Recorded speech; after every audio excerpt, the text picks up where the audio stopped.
You wake up. You think. Your eyes are open, or at least it feels that way. You can see the ceiling, the wall, maybe even the edge of your blanket. But you can't move. Not your fingers, not your mouth. Your body is frozen, heavy with something that isn't sleep. And then, you hear it. A sound, a whisper, a word that lands not in your ears, but somewhere deeper, like your mind caught it before your body could flinch. It's not loud. It's never loud. It doesn't scream. It doesn't roar. It simply asks, "Do you remember me?" Sleep paralysis is a medical term, a neurological glitch, a delay between REM sleep and waking. Doctors say your brain wakes up before your body does, leaving you suspended in a strange half-reality where hallucinations are common. Shapes in the corner, pressure on the chest, eyes in the dark, all explainable, all normal. But for some people, it's not shapes they see, it's something they hear. Not static, not random muttering. A voice, singular, clear, cold, and it always speaks directly to them. Not once, not randomly, but repeatedly, as if picking up a conversation from somewhere long forgotten. They try to forget it. But months later, years later, it happens again. The same feeling, the same paralysis, the same voice, and this time, it doesn't introduce itself. It just asks, "Do you remember what you told me last time?" Across continents and cultures, people have shared remarkably similar stories, hearing the same voice, asking similar questions, often tied to moments they'd rather forget. Some tried answering, some never got the chance, but all of them remember the feeling afterward. Not fear, not confusion, but something worse, the sick certainty that they weren't imagining it. Because the voice remembered them. In the chapters to come, we'll explore the earliest accounts of this phenomenon, the strange consistencies between people who've never met, and what happens when the voice returns to finish what it started, even if you don't remember what you said.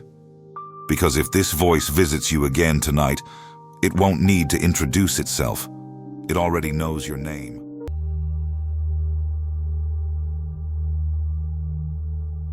The phenomenon of sleep paralysis isn't new.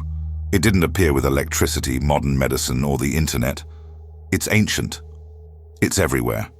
And long before science gave it a name, people gave it a shape. And then, a voice.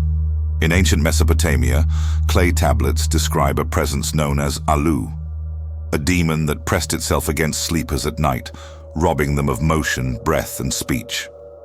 But some versions go further.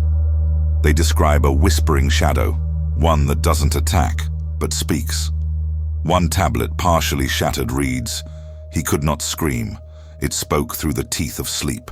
In Scandinavia, the creature was called the mare, the root of the word nightmare. A spirit that sits on the chest, freezing its victim while they sleep. But hidden in folklore are stories of people who didn't just feel the weight, they heard words. One 17th century diary from a village midwife records, "She heard her father's voice, but he was long dead. He asked her where she hid it. When she did not answer, he said he'd come again." In Japan, the experience is called kanashibari, bound in metal. Victims report a heavy paralysis accompanied by voices from outside the room or even inside their own heads.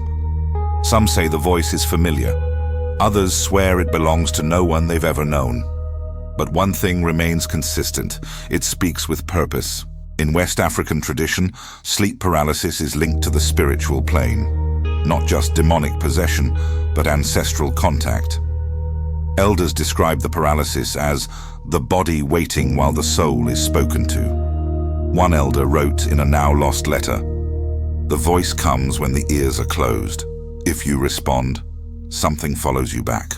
Even in indigenous American cultures, there are accounts of the ghost whisperer, a spirit that speaks only to those who sleep between two realms, the waking world and the world of memory. The voice doesn't introduce itself. It asks questions, and the questions are always personal. Fast forward to modern times, and the descriptions remain eerily consistent. People around the world, across age, language, belief, describe being frozen in bed, unable to move or speak, while something in the dark speaks directly to them. It's not the same as hearing voices in a dream. The experience is visceral, vivid, and targeted. It's not screaming or chanting. It doesn't say random phrases. It asks, "Why did you lie? Do you remember what you did? Are you ready to see it again? Will you let me in this time?" One man in Brazil said the voice sounded like his brother. Another woman in Iceland said it sounded like her own voice, aged. In both cases, the voice asked the exact same question. Where did you hide it? Neither could answer, and both reported hearing the question again, years later, during separate sleep paralysis episodes, word for word. In forums and scattered Reddit threads, the same phrases appear again and again. It asked me if I remembered. It wasn't a dream. It's like it waited for me to fall asleep again. This isn't just fear-induced hallucination. The patterns are too precise, too personal, too repetitive. This is something older than medicine and deeper than psychology. Some believe it's your subconscious, testing your guilt. Others say it's a spiritual presence, something outside of you, but familiar with what's inside. But one thing is clear. Whatever the voice is, it doesn't forget, even if you do.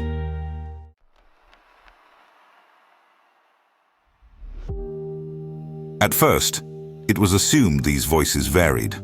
Hallucinations shaped by stress, culture, or personal trauma. But as more reports emerged, a strange consistency surfaced. The voice doesn't change much. The accent might, the language might, but the tone, the presence stays the same. It's calm, low, intimate.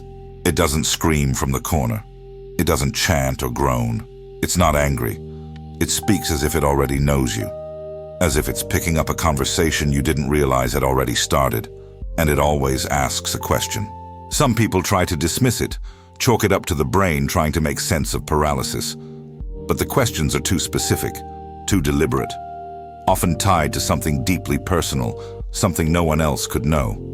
A woman in Belgium reported that during a sleep paralysis episode, she heard a voice ask, "Did you bury it in the garden?" The memory hit her instantly. At age 6, she'd buried a small shoebox of photos and drawings after her mother died. She hadn't thought about it in 20 years. A man in the Philippines woke frozen in bed, unable to scream as a voice whispered, "Why did you let him drown?" He hadn't told anyone about the day his younger brother fell into the river while they played. He'd run for help, but not fast enough. The guilt had faded. Until then. These stories aren't rare. They're just buried, often out of fear, shame, or the belief that no one would believe them. But in 2015, a researcher at a university sleep study in Prague began noticing overlaps. Participants from completely different backgrounds described hearing nearly identical phrases during recorded sleep paralysis episodes. Their EEG scans spiked at the exact same moments. Their mouths couldn't move, but their eyes widened. Their heart rates surged. And when the researcher compared transcripts, the same pattern emerged. It's not many voices. It's one. The same presence, the same cadence, the same pacing. Always asking, always watching, always waiting for an answer. One test subject, after being brought out of REM, sat up and whispered. He came back. When asked who, the subject said, "The one who asked about the fire." No one had ever mentioned fire during the study, but years later, the same subject returned. This time, the voice had asked, "Did you ever tell them?" People from different countries, with no connection, report hearing the same opening line. "Do you remember what you said last time?" They don't remember. Not at first, but something about the question stays with them. It lingers in the bones. It makes them wonder, was there a last time? A woman in South Africa said the voice told her, "It's time to finish the answer." She hadn't responded during her previous paralysis years earlier, but now it had returned, not to scare her, to continue. She said it sounded like a teacher, disappointed, patient, already knowing the answer. The theory forming in occult circles is this: the voice doesn't belong to a demon or ghost. It's not even a being in the traditional sense. It's a collector, a thread through your lifetime or lifetimes, arriving only when your body can't run and your mind is still enough to hear it. And it's not asking for confession, it's asking for continuity. Because whatever it is, it remembers your last conversation, even if you've forgotten it completely.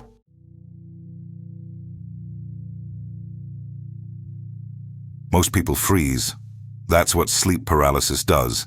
It locks your body while your mind thrashes in silence. But a few try to answer. They don't speak aloud. They can't. But they think their response. They focus on it, push it through the paralysis like a scream behind glass. And that's when everything changes.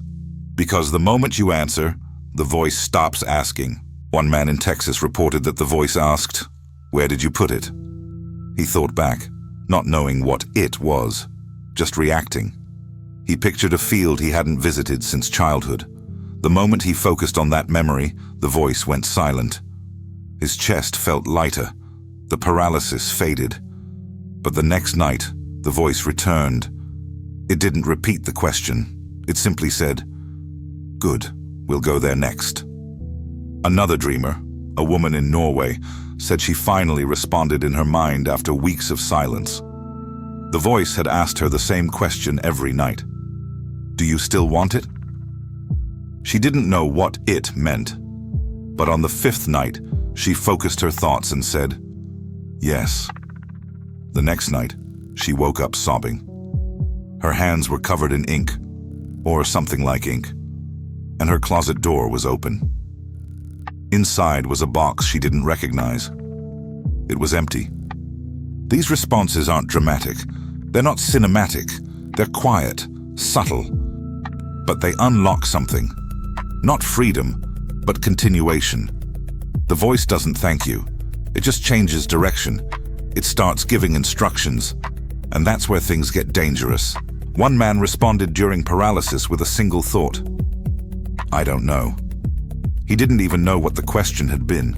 The voice had mumbled something, and he responded instinctively. The following week, he stopped dreaming altogether. He said it felt like he'd been cut off, not free, just left out. After 10 nights of dreamless sleep, he began hearing the voice while awake. Not loudly, just faintly. Just once. Behind him. It said, "You gave the wrong answer." Some believe the voice isn't testing you, it's mapping you, learning what you remember, what you regret, what you'll admit to when you're paralyzed and vulnerable. It stores these moments, then it waits. And when you speak, even in thought, you give it permission. Permission for what? That's less clear. One theory from a fringe dream researcher who abandoned his practice after claiming the voice followed him home suggests that the voice is a fragment of something greater, a consciousness fractured across people and time. It doesn't ask random questions. It asks pieces. Every person provides a shard, a sentence, a truth, and those who answer become part of a larger something. He called it the unfinished sentence of sleep. He claimed the voice was building towards something final. That one day, someone will answer in just the right way and finish it. That theory might sound absurd until you meet people who say the voice never left. A woman in Montreal reported that after she answered it during paralysis, the voice began visiting her in dreams. Not nightmares, just dreams where it stood silently, watching, waiting. One night, it spoke again. One more to go. She didn't know what it meant. She still doesn't. But every dream since has ended with that line, whispered into her ear as she wakes. There are those who believe you should never engage, that answering the voice, even in thought, ties something to you, that every response tightens a thread you'll never see until it's too late, because the voice never forgets. And the moment you respond, it doesn't have to ask anymore. It just waits to see if you'll remember what you promised.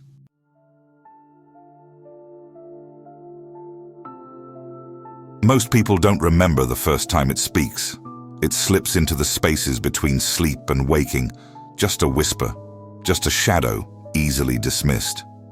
You tell yourself it was just a dream, that no voice could be that clear, that no question could feel that personal. You forget it until it returns, and when it does, it doesn't reintroduce itself. It doesn't start over. It picks up where you left off, not where you remember stopping, but where it does. And that's the part that chills people the most. Because the voice doesn't need to learn who you are. It already knows. What it's waiting for is for you to remember what you told it last time. Some have tried to outsmart it. Some have begged for answers. Some have refused to respond at all. But eventually, they all ask the same question. What happens when I finally say the wrong thing? Because the voice doesn't forget. Not the words, not the promises, not the silences. It holds on to everything. And it always, always returns when you're most vulnerable, frozen in place, wide awake, staring into the dark while something breathes just outside the edge of what's real. So let me ask you, have you ever heard a voice during sleep paralysis that asked you something too specific to be imagined? Tell me in the comments.